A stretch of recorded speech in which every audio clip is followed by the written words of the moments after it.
마태복음 13장 44절에서 46절 한 목소리로 같이 읽겠습니다. 시작.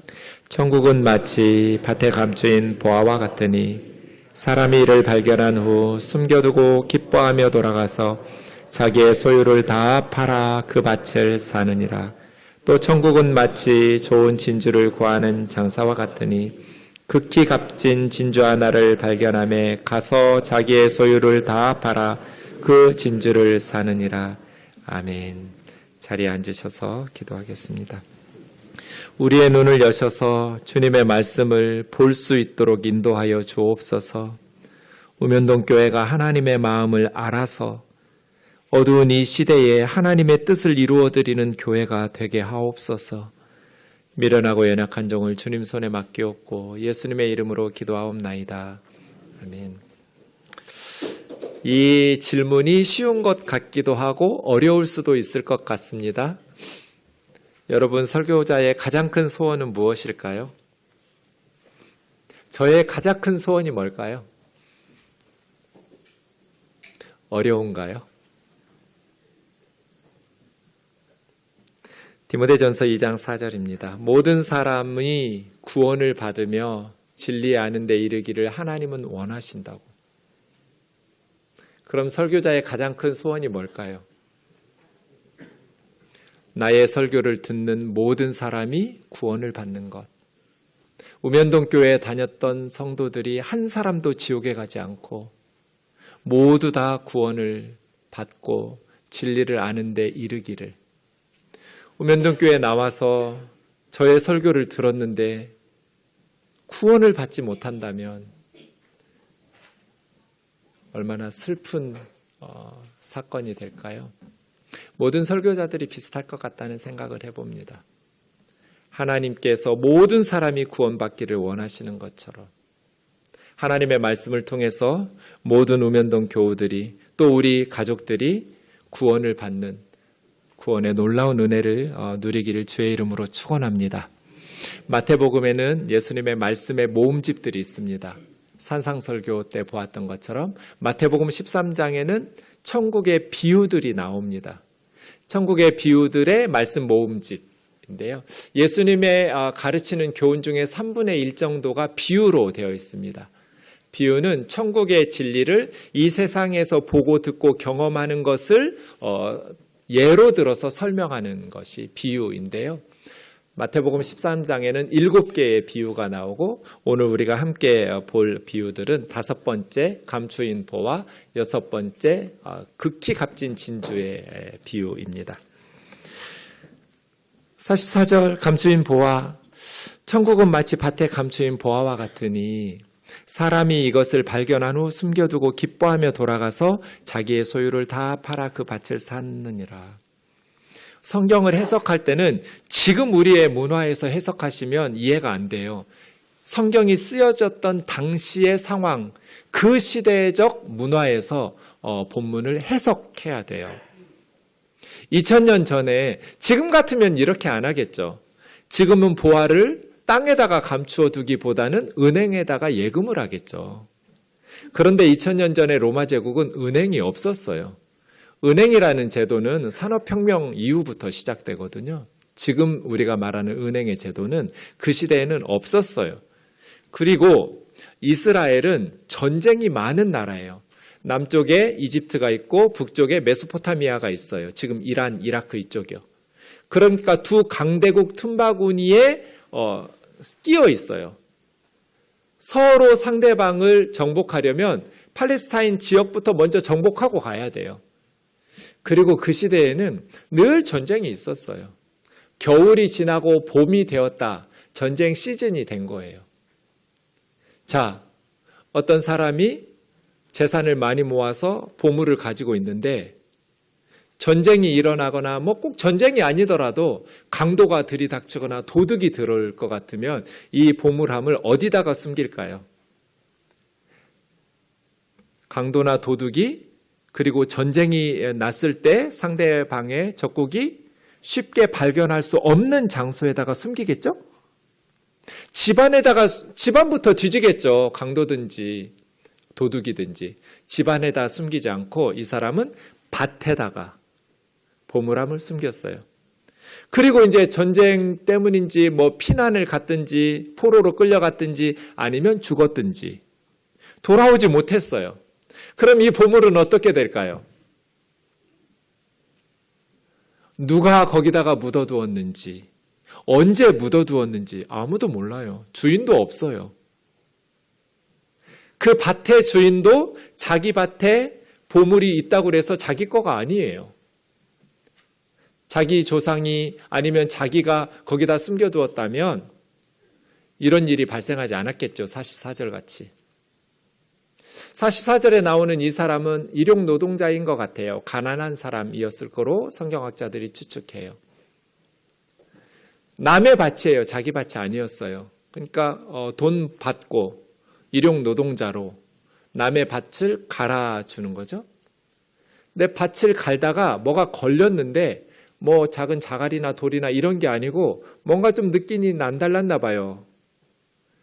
아마 흙으로 만든 질그릇, 토기에다가 보물을 넣고 이렇게 숨겼을 거라고 생각해요. 파보니까 보물이 가득 있어요. 여러분 같으면 어떻게 하겠어요? 남의 밭을 갈다가 덜커덕 걸렸는데 땅을 파보니 보물함이었어요. 우리는 어떻게 할까요? 바로 일 그만두고 막 이렇게 티 안 나겠죠. 아주 표정을 잘 지어야 돼요. 바로 달려가서 밭 사고, 이 사람은 그렇게 어리숙한 사람 아니에요. 그날 아무 일이 없었던 것처럼 약속한 하루 일을 다 마쳤을 거예요. 조용히 다시 숨겨두고 집에 가서 자기의 모든 소유를 다 팔아서 그 밭을 사느니라. 이렇게 안 할 사람 있어요? 없어요. 저라도 그렇게 할 것 같아요. 그 시대의 문화로 보면 이건 발견한 사람의 것이거든요. 이런 일들이 뭐 자주 일어나진 않겠지만 종종 일어날 수 있는 문화예요. 듣는 사람들이 다 당연하지, 그렇게 예수님의 말씀 들었을 거예요. 왜요?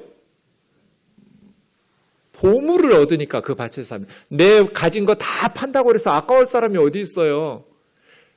내가 가진 거 다 팔아서라도 이 밭을 사려고. 이 사람은 아까워하면서 슬퍼하면서 팔지 않았어요. 기뻐하며 돌아와서 팔았어요. 기뻐하며 자기의 소유를 다 팔아서 그 밭을 사느니라. 당연하죠. 45절 46절은 비슷한데 조금 달라요. 천국은 마치 진주를 구하는 무역상인데 좋은 진주를, 당시의 진주는 주로 이제 홍해바다, 홍해 쪽이나 거기는 좀 질이 낮았던 것 같고요. 페르시아만이나 인도 쪽에서 비싼 진주들을 구하곤 했대요. 아마 좋은 진주를 구하는 이 장사는 좋은 진주를 찾았나 봐요. 그러다가 극히 값진 진주 하나를 발견했어요. 와! 그럼 어떻게 할까요? 자기의 모든 소유를 팔아서, 그러니까 45절 46절에 이 진주를 샀던 사람은 좀 부유한 사람이에요. 극히 값진 비싼 진주를 살 수 있을 만큼. 44절에 이 사람 좀 가난한 사람 같고요. 45절에 이 사람은 그보다는 좀 나은 부유한 사람이었던 것 같아요. 근데 이 사람도 자기의 소유를 다 팔아서 극히 값진 진주를 살 때 아쉬워하거나 슬퍼하면서 팔지 않았어요. 왜요? 극히 값진 진주가 내 거가 되니까. 천국은 마치 이와 같다고 예수님 말씀하셨어요. 천국은 마치 두 가지를 우리에게 가르쳐 주시고 싶었던 것 같아요. 우선 천국을 어떤 방식으로 발견하는지 두 가지 방식이 있다. 밭을 갈았던 사람은 보화를 찾으려고 땅 판 거 아니에요. 우연히 발견한 거예요. 그냥 남의 집 밭을 일당 받고 돈 받고 갈아주기로 밭을 갈다가 우연히 감추인 보화를 발견한 사람. 이런 식으로 천국의 보화를 발견하는 사람들이 있어요. 그러나 극히 값진 진주를 발견한 사람은 오랫동안 좋은 진주를 찾았다고 그랬어요. 좋은 진주를 찾으면서 다녔던, 오랫동안 인내하면서 원했던 것을 발견한 사람이에요. 저 같은 사람인데요. 진리를 알기를 오랫동안 구도자를 찾았던, 그러다가 예수 그리스도를 통해서 천국의 보화를 발견하는 사람들이 있어요. 두 가지 비유가 동시에 나오면서 어떻게 천국의 보화를 발견하는가? 사람들은 어떤 방식으로 천국의 비밀을 깨닫게 되는가? 우연히 발견하기도 하고요. 오랫동안 찾다가 발견하기도 해요. 여러분은 어떤 방식으로 천국의 보화를 발견하셨나요? 두 번째로 이 비유들은 천국은 얼마만큼의 가치가 있는지, 예수님이 말씀하시고자 하는 핵심은 이거겠죠? 밭을 산 사람도 자기의 모든 소유를 다 팔아서 밭 하나 샀어요. 진주를 산 사람도 자기의 모든 소유를 다 팔아서 진주 하나 샀어요. 밭 하나 사고 진주 하나 남았어요. 천국은 그만큼의 가치가 있다. 천국 하나 사기 위해서 천국 하나 남았어요. 밭 하나 남고 진주 하나 남았듯이 모든 걸 다 팔았어요. 다 잃어버렸어요. 천국은 얼마만큼 가치가 있는가? 우리의 모든 소유를 다 팔아서 얻을 만큼의 가치가 있다. 그것을 억울해하지도 않아요, 사람들은. 왜요? 천국의 가치를 깨달았기 때문에. 기쁘게 팔아요. 억지로 슬퍼하면서 마지못해서, 아니, 기쁘게, 그거 안 하면 바보예요. 왜? 천국의 가치를 발견했기 때문에. 천국의 가치를 깨달았기 때문에. 예를 들어서 설명하면 쉽죠? 사도행전 26장에 보면 이 천국의 보화를 발견한 사람과 발견하지 못한 사람들이 나와요. 천국의 보화를 발견한 사람, 어떻게 사는지, 천국의 보화를 발견하지 못한 사람, 어떻게 사는지 딱 대비되어 있어요. 사도행전 26장은 사도 바울이 체포당해서 이제 가이사랴 재판정에서 재판을 받는 내용이에요. 그 재판정에 누가 있었냐면 헤롯 아그리빠 왕이 있었고요. 이 헤롯 아그리빠 2세는 예수님 태어났을 때 베들레헴 아이들 죽였던 헤롯 대왕의 증손자예요. 이 헤롯 아그리빠 2세가 총독, 이 베스도 총독이 새로 부임을 하니까 인사차 간 것 같아요. 새로 부임한 총독에게.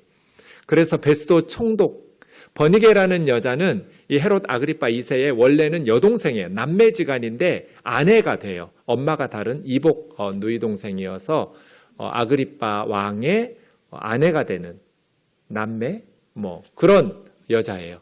그리고 함께 로마와 유대의 고위 관료들이 그 바울의 재판정에 앉아 있었어요. 그 사람들이 바울이 말하는 내용을 듣고 이 사람 바울은 사형을 당하거나 결박을 받을 만한 범죄 행위가 없다라고, 만약에 로마 황제 카이사르에게 상소하지 않았으면 우리 석방시켜줘야 될 사람이라고 결론을 내렸어요. 근데 로마 황제에게 상소했기 때문에 로마 황제 앞에 가서 재판을 다시 열어야 된다. 이런 상황인데, 네, 바울이 무슨 말을 했길래? 바울은 사도행전 26장을 아무리 읽어봐도 나 억울해서 풀려나야 된다고, 나는 사형을 당하거나 이렇게 구속돼야 될 이유가 없으니 풀어달라고 요구하는 말씀이 한 구절도 없어요. 사도행전 26장에는 사도 바울이 억울하게 체포됐고 억울하게 지금 감옥에 1년 동안 고생하고 있다라는, 그래서 나 풀어달라는 말이 한 구절도 없어요. 바울은 1년 동안 기다렸다가 재판을 받았는데 그 재판정에서 예수 그리스도의 복음을 전하는데 다 사용해요. 나 억울하니까 풀어달라고, 나 죽으면 안 된다고 이렇게 말하는 게 아니라 예수 그리스도를 믿으라고 복음을 전하는 일에 모든 시간을 사용해버려요. 그 바울의 말을 듣고 베스도 총독이 바울아, 네가 미쳤구나. 이게 무슨 말이에요? 도저히 상식적으로 이해가 안 되는 거예요. 바울의 삶을. 베스도 총독은 왜 저렇게 많은 걸 가진 사람이 왜 저런 선택을 하면서 저렇게 살아? 너 미쳤구나. 너의 많은 학문과 지식이 너를 미치게 만들었다고. 이해할 수가 없는 거예요. 그런데 바울은 각하, 내가 미친 사람 아닙니다. 참되고 온전한, 똑바로 정신 차리고 하는 말입니다. 여기 있는 모든 분들 다 들어야 될 말입니다. 아그리빠 왕이여, 당신은 유대 왕이니까 내가 무슨 말 하는지 알지 않냐고. 이 사람은 로마 사람이니까 총독은 못 알아들어도. 예수 사건은 조그만 시골 한 구석에서 일어난 사건이 아니라고. 온 이스라엘 사람들이 예수님의 십자가와 부활 사건을 다 들어서 잘 알고 있는 내용 아니느냐고. 아그리빠 왕이여, 선지자 믿지 않느냐고. 나 믿는 줄 안다고. 아그리빠 왕이 네가 적은 말로 나를 설득해가지고 크리스찬 만들려고, 나도 기독교인 만들려고, 너처럼 만들려고 하는구나. 말이 많으나 적으나 당신뿐 아니라 여기 있는 모든 사람들, 오늘 내 말을 듣는 모든 사람들이 이렇게 묶인 거 외에는 나와 같이 되기를 하나님께 원한다고. 이게 뭐 하는 사람이에요? 천국의 보화를 발견한 사람의 말과 천국의 보화를 발견하지 못한 사람들의 말이 지금 딱 대비되어 나왔죠. 세상에는 두 부류의 사람이 있어요. 알든지 모르든지 상관없어요. 모든 인간은 둘 중 하나예요. 천국의 보화를 발견한 사람과 천국의 보화를 발견하지 못한 사람이 있어요. 이 세상의 모든 사람들은 천국의 보화를 발견했든지 천국의 보화를 발견하지 못했든지, 천국의 보화를 발견한 사람들이 보면 천국의 보화를 발견하지 않은 사람들이 그렇게 사는 이유를 알아요. 그런데 안타까워요. 그래서 이렇게 결박된 거 외에는 다 나처럼 되기를 하나님께 원한다고 그렇게 말할 거예요. 그런데 천국의 보화를 발견하지 못한 사람들은 천국의 보화를 발견한 사람들의 삶을 미쳤다고 생각해요. 저 사람 미쳤다고. 이해가 안 되니까요. 왜 저렇게 사는지. 세상에서 잘 먹고 잘 살 수 있는데 왜 저렇게 살아가는지 이해가 안 되니까 이상한 사람이라고 말할 거예요. 서로 가는 길이 다르니까 그래요. 사도 바울은 천국의 보화를 어떻게 발견했을까요? 사람들은 어떤 방식으로 천국의 보화를 발견하게 되는가? 4절부터 보십시오. 내가 처음부터 내 민족과 더불어 예루살렘에서 젊었을 때 생활한 상황은 유대인들이 다 안다고. 나 그런 유명한 사람이라고. 내가 젊어서부터 어떻게 살아왔는지 유대인들은 다 알고 있습니다. 그들이 나에 대해서 얼마든지 증언해 줄 겁니다. 나는 우리 종교 유대교의 가장 엄격하게 율법을 따르는 바리새파 출신이라고. 바리새파는 아무나 되고 싶다고 되는 수 있는 게 아니에요. 예수님 시대 한 5, 6천 명 정도로 추정하고 있는데 바리새파에 가입하려면 검증 기간을 거쳐야 돼요. 어떤 사람은 몇 년씩 훈련을 받아도 안 받아줘요. 그렇게 철두철미하게 율법을 지키기로 서약하고 그렇게 본이 되는, 그래서 엄청나게 율법에 대해서 엄격한 훈련을 통과해야 돼요. 나 바리새파 사람이라고. 이 한마디로 그냥 유대인들에게는 어떤 종교인이었는지 인정받을 수 있는 사람이에요. 내가 여기서 신문 받는 것은 하나님이 우리 조상들에게 약속하신 것 때문이라고. 이스라엘 백성들은 하나님의 약속을 붙들고 메시아를 기다리고 있죠. 오래전부터 하나님께서는 선지자들을 통해서 메시아를 보내주시겠다고 약속하셨어요. 그 약속하신 대로 하나님께서 예수 그리스도를 보내주셨다는 거잖아요. 당신들은 하나님이 죽은 사람 살리심을 어찌하여 못 믿을 것으로 여기십니까? 사람이 다른 사람을 살렸다고 말하면 가짜뉴스일 가능성이 높지만 하나님이 죽은 사람을 못 살린다면 그건 하나님이 아니죠. 사람이 못한다고 해서 하나님도 못한다고 말하는 것은 어리석은 말이에요. 그런 일이 발생할 수 있느냐 없느냐 가능성보다 중요한 건 실제로 그것이 일어났느냐 사실이냐 아니냐 이게 중요한 거죠. 예수 그리스도의 부활은 사실일까 아닐까, 팩트냐 가짜뉴스냐 이게 중요해요. 하나님은 능히 죽은 사람을 살리실 수도 있으실 테니까요. 나도, 이 말은 뭐예요? 과거의 나는 현재의 당신들이라는 뜻이에요. 나도 과거에는 당신들 자리에 앉아 있었던 사람이라고. 나도 예수님 믿기 전에는 나사렛 예수의 이름을 대적하여 많은 일을 행하는 것이 옳다고 생각했던 사람이어서 예루살렘에서 제사장들에게 권한을 받고 많은 기독교인들을 감옥에 가두고 많은 기독교인들을 죽일 때 내가 찬성 투표했던 사람이라고. 그렇게 해서 스데반 집사 죽인 거예요. 나 과거에 어떻게 젊었을 때 생활했는지 유대인들이 다 알려줄 거라고. 누구보다도 열정적으로 예수 믿는 사람들을 죽이고 감옥에 가두었던 사람이 나 바울이라고. 또한 모든 회당에 다니면서 예수 믿는 사람들에게 강제로 예수의 이름을 모독하게 하는, 예수를 욕하게 하지 않으면 감옥에 가두거나 죽이는 협박을 해가면서 예수의 이름을 저주하게 하고 모독하게 하는 일을 강제로 시켰던 사람이고, 심히 격분해서 내가 예수 믿는 사람들에 대해서 얼마만큼 분노했던 사람인가, 이스라엘뿐 아니라 외국에까지 다니면서 예수 믿는 사람들을 뿌리 뽑으려고 했던 사람이라고. 대사장들한테 물어보라고, 유대인들한테 물어보라고, 내가 젊었을 때 어떻게 살았는지. 나도 지금의 당신들처럼 예수 믿는 사람들을 어리석은 사람들이라고 생각하고 그들을 지구상에서 없애야 된다고 생각했던 사람이라고. 그런 일로 대제사장들의 권한과 위임을 받아서 다마스커스로 가고 있다가 정오쯤에 갑자기 해보다도 더 밝은 빛이 비쳤다고. 나와 함께 가는 무리들에게. 그래서 하늘에서 소리를 들었어요. 다른 사도행전 내용에서 빛은 함께 갔던 무리들이 다 경험했고 소리는 바울만 들었어요. 그래서 내가 소리를 들으니 하는 거예요. 바울에게 하늘의 음성이 들렸어요. 이스라엘 히브리어였어요. 사울아 사울아 네가 어찌하여 나를 박해하느냐. 주여 누구십니까? 나는 네가 박해하는 나사렛 예수다. 부활하신 주님이 바울에게 찾아온 거예요.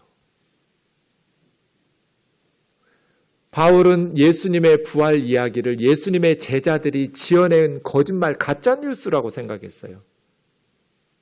예수의 제자들이 꾸며낸 거짓말이라고 생각해서 박해했는데 그 부활의 주님을 다메섹 도상에서 만난 거예요.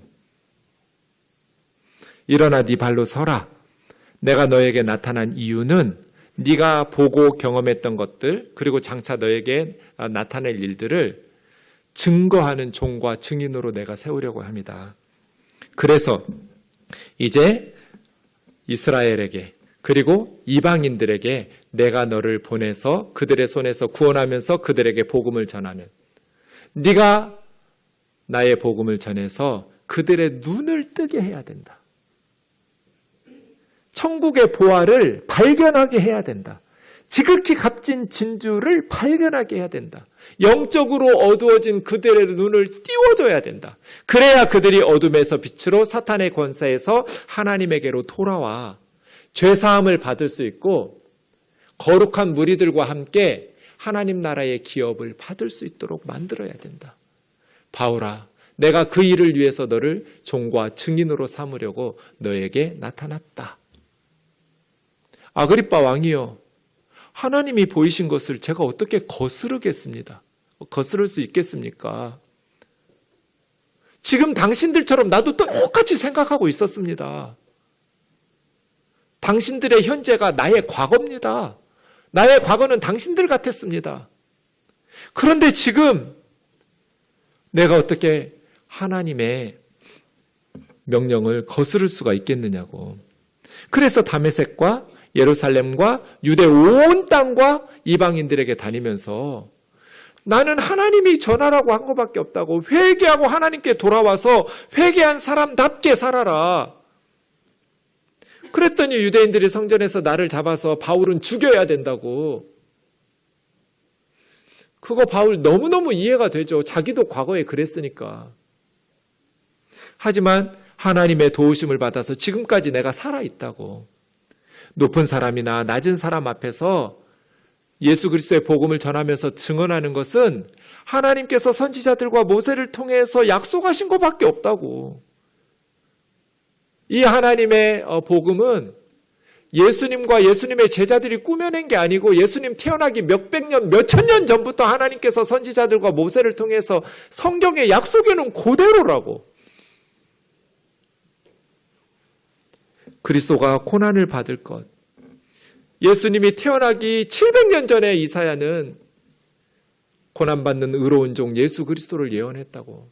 우리는 다 양 같아서 각기 그릇 행하여 죄 지으면서 자기 길로 다니면서 살았지만 하나님께서는 우리 모두의 죄악을 그에게 담당시키셨다고. 그가 찔림은 우리의 허물을 인하며 그가 상함은 우리의 죄악 때문이고 그가 징계를 받아서 우리가 평화를 누리고 그가 채찍에 맞아서 우리가 나음을 입었다고. 죄 없는 어린 양이 털 깎는 자 앞에 잠잠한 양처럼 우리 대신 죽음을 당하고 생명을 땅에 쏟아서 우리가 죄사함을 받는다고. 그리스도의 고난받으실 것, 그리고 죽은 자 가운데서 먼저 다시 살아나실 것, 선지자들이 다 약속한 것밖에 없다고. 이스라엘과 이방인들에게 빛을 전해라. 그들의 눈을 뜨게 해줘라. 사망에서 빛으로, 사탄의 권세에서 하나님의 백성으로 죄사함을 받아서 하나님 나라의 기업을 얻도록, 천국의 비밀을 깨닫도록 빛을 비추라고, 빛의 복음을 전하라고 하셔서 내가 지금까지 그렇게 했다라고 말하니까 베스도 총독이 바울아 네가 미쳤구나 그런 거예요. 바울이 무슨 미친 말을 했어요? 저 미친 거 아닙니다, 각하. 지금 참되고 온전한 말을 하고 있습니다. 이렇게 묶인 거 외에는 여기 있는 사람 다 저처럼 되기를 원합니다. 왜요? 자기는 천국의 보화를 깨달았거든요. 천국의 보화를 깨닫지 못한 베스도 총독이 볼 때는 바울이 이해가 안 되는 거죠. 잘 살 수 있는 사람이 왜 그렇게 살아? 남부럽지 않게 부귀영화를 누리면서 살 수 있는 네가 왜 그렇게 사냐고. 상식적으로 이해가 안 되니까 너 미쳤구나. 아니요, 저 미치지 않았습니다.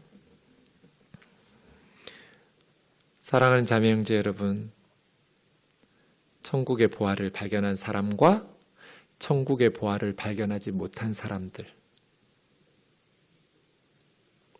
바울은 빌립보서 3장 4절에서 9절에 이렇게 말합니다. 다른 누군가가 세상적인 것, 육체적인 것을 자랑한다면 나는 더 자랑하고 더 신뢰할 만한 스펙을 갖춘 사람이라고.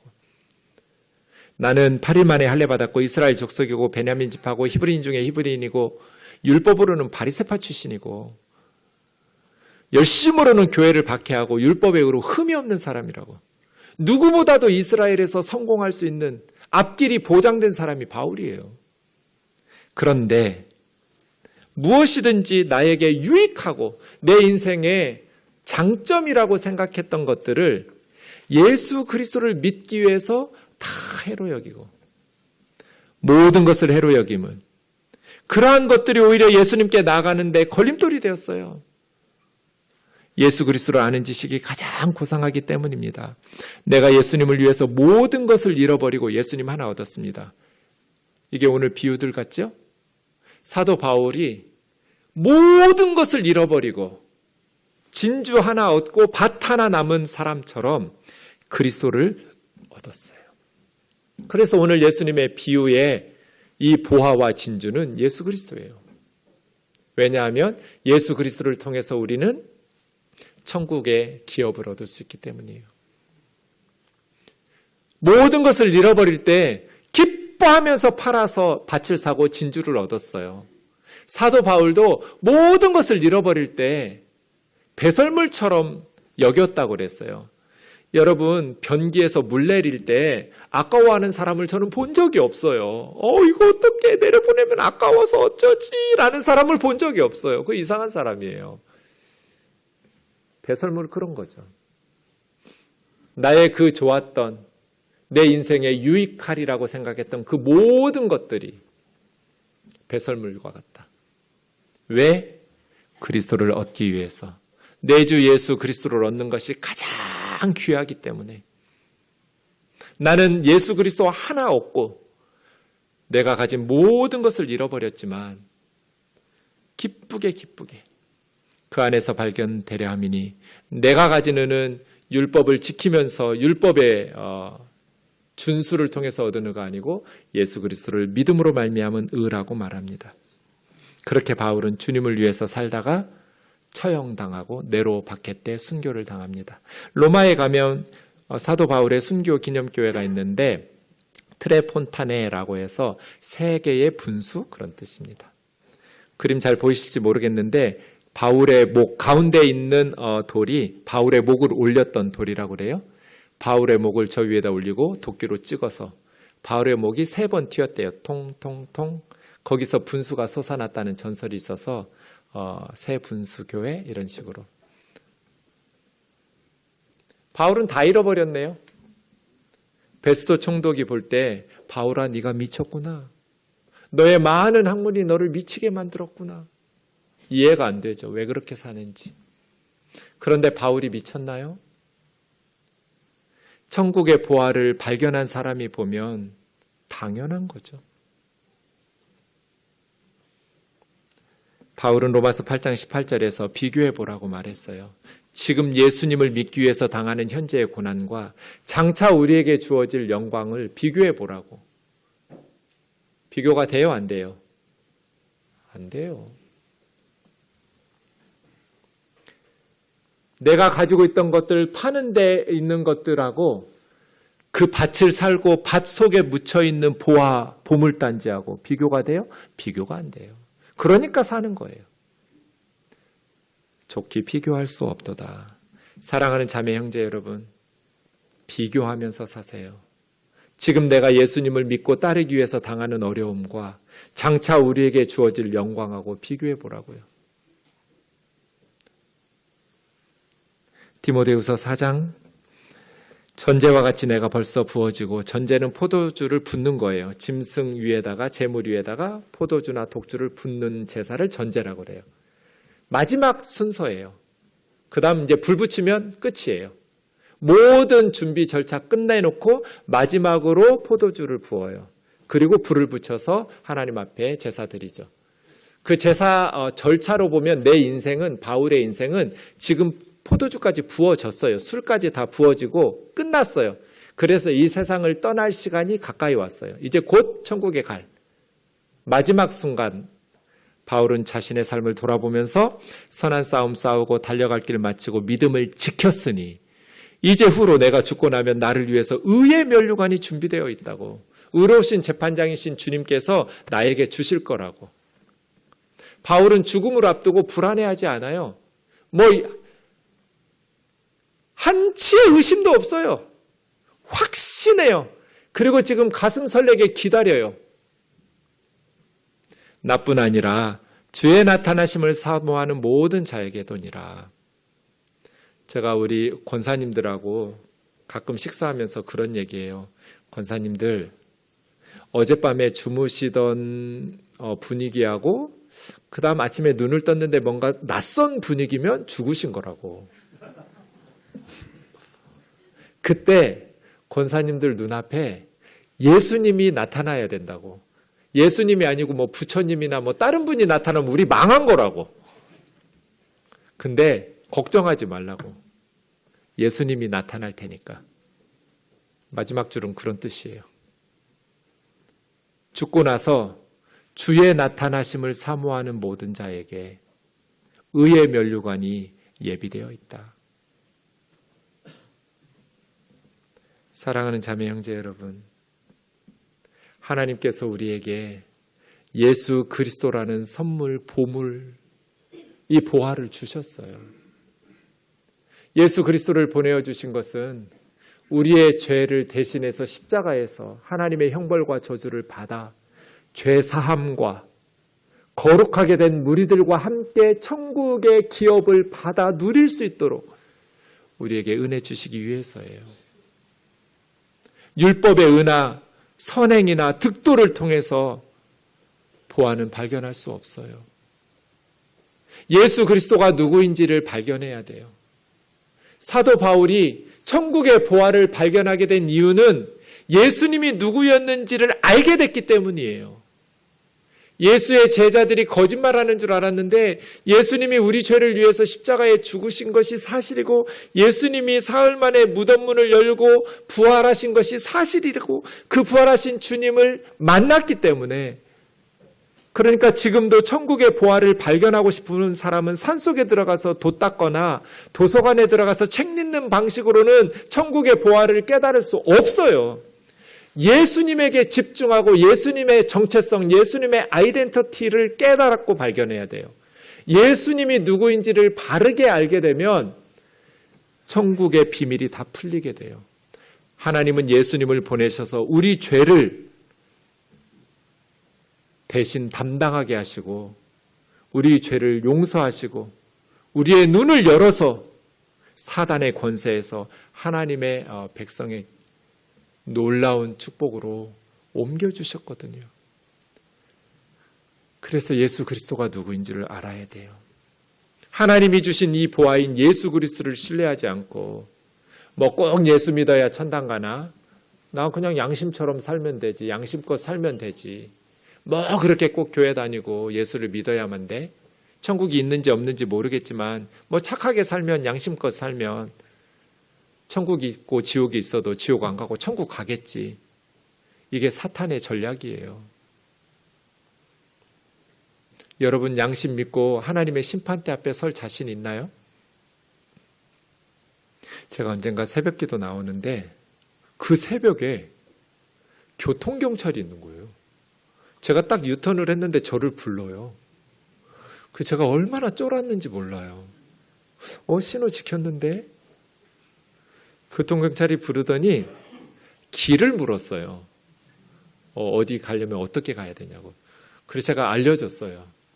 그러면서 교회 오면서 차 안에서 와, 인간의 양심 그거 아무것도 아니네. 교통경찰이 불러도 이렇게 벌벌 떠는데 하나님의 심판대 앞에서 양심껏 살았다고? 여러분 자신 있으세요? 나 천국 갈 그런 양심껏 산 사람이라고, 천국 갈 사람이라고 그렇게 하나님의 심판대 앞에서 말할 수 있어요? 성경은 한 사람도 없다고 그랬어요. 의인은 없나니 하나도 없다. 그래서 예수 그리스도를 보내주셨어요. 그 하나님의 심판대 앞에서 많은 사람들이 슬피 울면서 이를 갈 거래요. 왜 슬피 울면서 억울해 할까요? 누구한테 이를 갈까요? 뭐 이단에 빠졌던 사람들은 이단의 교주에게 이를 갈 것 같아요.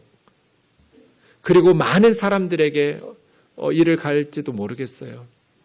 그런데 천국에 가는 것, 하나님은 모든 사람이 구원받는 걸 원하시기 때문에 모든 사람이 구원받을 수 있는 방식을 주셨거든요. 예수님을 믿는 건 누구나 가능해요.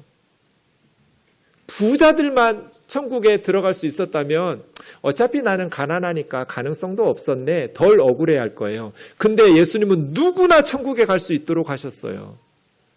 어려운 시험에 합격해야만 천국에 갈 수 있다면 공부 잘 못하고 지혜롭지 못한 사람은 덜 억울할지도 몰라요. 그런데 예수님을 믿는 건 누구나 할 수 있어요. 제가 유치부에 가서 설교하면 유치부 아이들이 믿는 거하고 제가 믿는 거하고 똑같아요. 다른 게 하나도 없어요. 누구나 믿을 수 있었고 누구나 천국에 갈 수 있었어요. 하나님은 모든 사람이 구원받기를 원하셨기 때문에 모든 사람이 구원받을 수 있었어요. 그런데 바보같이 안 믿은 거예요. 그래서 슬피 울면서 지옥으로 갈 거라고. 사랑하는 자매 형제 여러분, 여러분은 천국의 보화를 발견한 사람인가요? 하나님께서 우리에게 그 값진 걸 주셨는데 돼지에게 진주 던져주면 고마워하지 않죠. 돼지는 진주의 가치를 모르니까요. 우리는 예수 그리스도라는 하늘의 보화의 가치를 깨달은 사람인가?